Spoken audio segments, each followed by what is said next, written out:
देखने के संबंध में तीसरी विधि।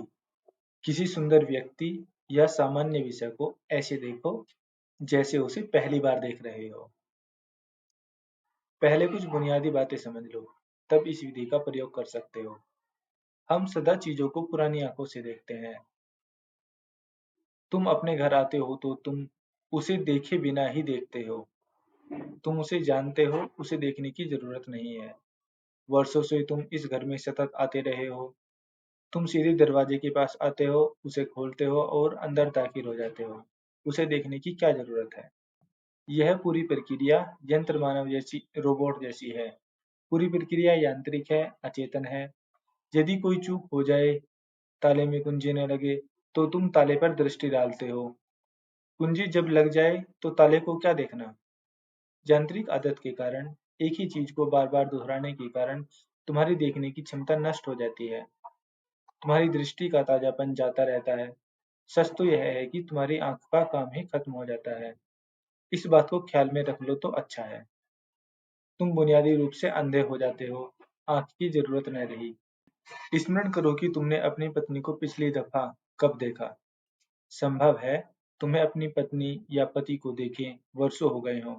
हालांकि दोनों साथ ही रहते हैं, कितने वर्ष हो गए एक दूसरे को देखे। तुम एक दूसरे पर भागती नजर डालकर निकल जाते हो, लेकिन कभी उसे देखते नहीं, पूरी निगाह नहीं डालते। तो जाओ और अपनी पत्नी या पति को ऐसे देखो जैसे कि पहली बार देख रहे हो। क्यों? क्योंकि जब तुम पहली बार देखते हो तो तुम्हारी आंखों में ताजगी होती है। तुम्हारी आंख जीवंत होती है। समझो कि तुम रास्ते से गुजर रहे हो। एक सुंदर स्त्री सामने आती है। उसे देखते ही तुम्हारी आंखें सजीव हो उठती है, दीप्त बन जाती है। उनमें अचानक एक ज्योति जलने लगती है। हो सकता है यह स्त्री किसी की पत्नी हो। उसका पति उसे नहीं देखना चाहेगा। वह इस स्त्री के प्रति वैसा ही अंधा है जैसे तुम अपनी स्त्री के प्रति अंधे। क्यों?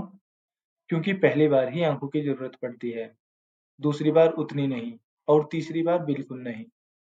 कुछ पुनरुक्तियों के बाद हम अंधे ही जीते हैं।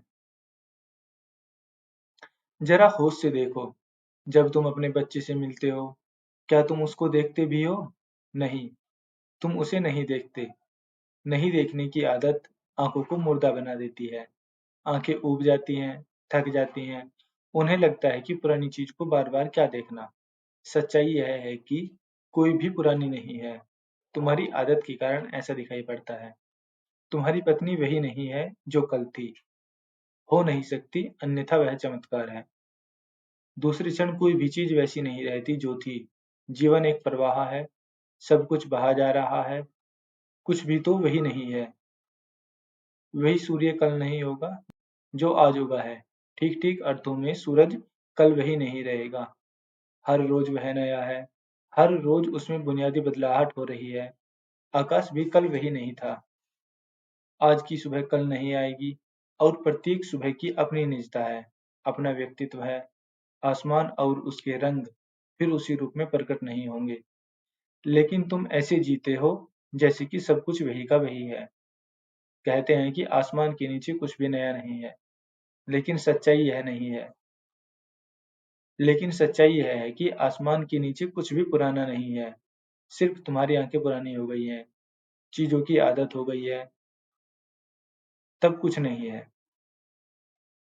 बच्चों के लिए सब कुछ नया है, इसीलिए उन्हें सब कुछ उत्तेजित करता है। सुबह का सूरज, समुद्र तट पर एक रंगीन पत्थर, किसी लकड़ी के टुकड़े को देखकर भी वह मचल उठता है। और तुम स्वयं भगवान को भी अपने घर आते देखकर भी उत्तेजित नहीं होते। तुम कहोगे कि मैं उन्हें जानता हूँ, मैंने उनके बारे में पढ़ा है। बच्चे उत्तेजित होते हैं क्योंकि उनकी आंखें नई और ताजा हैं, और हर एक चीज एक नई दुनिया है, एक नया आयाम है। बच्चों की आंखों को देखो, उनकी ताजगी, उनकी प्रभा, पूर्ण सजीवता, उनकी जीवंतता को देखो। वे दर्पण जैसी हैं, शांत किंतु गहरे जाने वाली, और ऐसी आंखें ही भीतर पहुंच सकती हैं। यह विधि कहती है किसी सुंदर व्यक्ति या सामान्य विषय को ऐसी देखो जैसे उसे पहली बार देख रहे हो। कोई भी चीज काम देगी। अपने जूतों को ही देखो, तुम वर्षों से उनका इस्तेमाल कर रहे हो। आज उन्हें ऐसे देखो जैसे कि पहली बार देख रहे हो, और फर्क को समझो। तुम्हारी चेतना की गुणवत्ता अचानक बदल जाती है। पता नहीं तुमने वैन गॉग का अपने जूतों का बना हुआ चित्र देखा है या नहीं। यह एक अति दुर्लभ चित्र है। एक पुराना जूता है, थका हुआ, उदास, मानो मृत्यु के मुंह में हो। यह एक महज फटा पुराना जूता है, लेकिन उसे देखो, उसे महसूस करो। यह इतना दुखी है, बिल्कुल थका-मांदा है, जर्जरित है कि बूढ़े आदमी की तरह यह बूढ़ा जूता प्रार्थना कर रहा है कि हे परमात्मा, मुझे दुनिया से उठा लो। सर्वाधिक मौलिक चित्रों में एक चित्र की गिनती है। वान गाग के चित्र को गौर से देखो और तब तुम्हें पता चलेगा कि उस जूते में क्या-क्या दिखाई पड़ रहा है। उसमें सब कुछ है, उसके पहनने वाले का संपूर्ण जीवन चरित्र। लेकिन उसने यह कैसे देखा होगा? चित्रकार होने के लिए बच्चे की दृष्टि की ताजगी फिर से प्राप्त करनी होती है। तभी वह किसी चित्र को देख सकता है। छोटी से छोटी चीज को भी देख सकता है और केवल वही देख सकता है। सिजान ने एक कुर्सी का चित्र बनाया है, महज मामूली कुर्सी का। और तुम हैरान होंगे कि इस कुर्सी का क्या चित्र बनाना, उसकी जरूरत क्या है। लेकिन उसने उस चित्र पर महीनों काम किया। तुम उस कुर्सी को देखने के लिए एक क्षण भी नहीं दोगे। और सिजान ने उस पर महीनों काम किया, कारण कि वह कुर्सी को देख सकता था।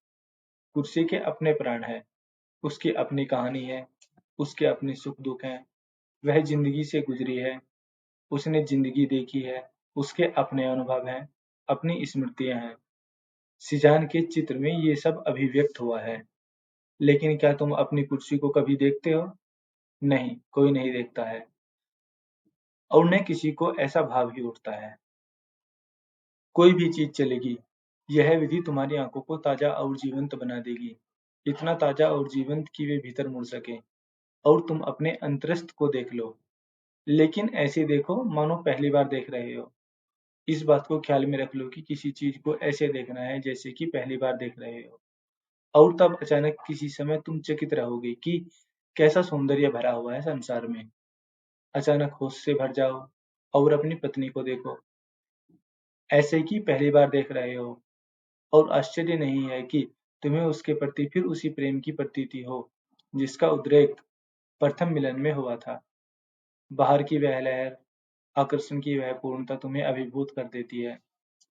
लेकिन किसी सुंदर व्यक्ति या सामान्य विषय को ऐसे देखो जैसे कि पहली बार देख रहे हो। उससे क्या होगा? तुम्हारी दृष्टि तुम्हें वापस मिल जाएगी। तुम अंधे हो, अभी जैसे हो तुम अंधे हो। और वह अंधापन शारीरिक अंधेपन से ज्यादा घातक है, क्योंकि आंख के रहते हुए भी तुम नहीं देख सकते। प्रत्येक क्षण अपने को अतीत से तोड़ते चलो।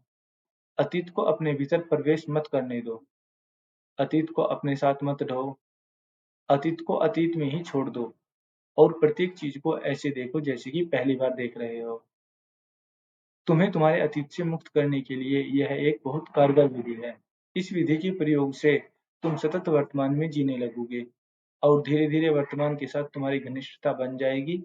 तब हर एक चीज नई होगी और तब तुम हेराक्लाइट्स के इस कथन को ठीक से समझ सकोगे कि तुम एक ही नदी में दोबारा नहीं उतर सकते। तुम एक ही व्यक्ति को दोबारा नहीं देख सकते। क्यों? क्योंकि जगत में कुछ भी अस्थायी नहीं है। हर चीज नदी की भांति है, प्रवाहमान और प्रवाहमान। यदि तुम अतीत से मुक्त हो जाओ और तुम्हें वर्तमान को देखने की दृष्टि मिल जाए, तो तुम अस्तित्व में प्रवेश कर जाओगे और यह प्रवेश दोहरा होगा। तुम प्रत्येक चीज में, उसके अंतरतम में प्रवेश कर सकोगे और तुम अपने भीतर भी प्रवेश कर सकोगे।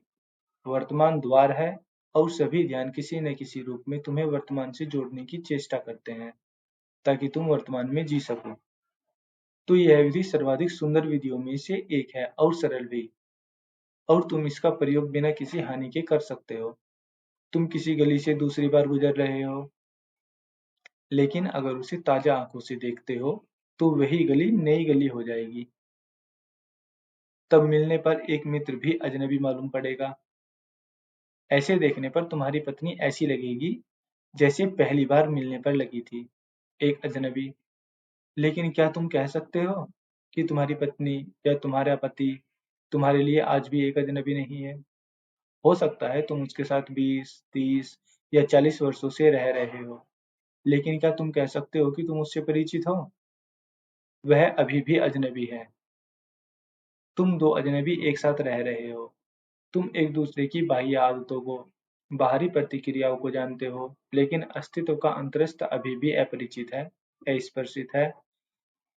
फिर अपनी पत्नी या पति को ताजा निगाह से देखो, मानो पहली बार देख रहे हो। नहीं, यह प्रयोग तुम्हारी दृष्टि को ताजगी से भर देगा। तुम्हारी आंखें निर्दोष हो जाएंगी। वे निर्दोष आंखें ही देख सकती हैं। वे निर्दोष ही अंतरिक्ष जगत में प्रवेश कर सकती हैं।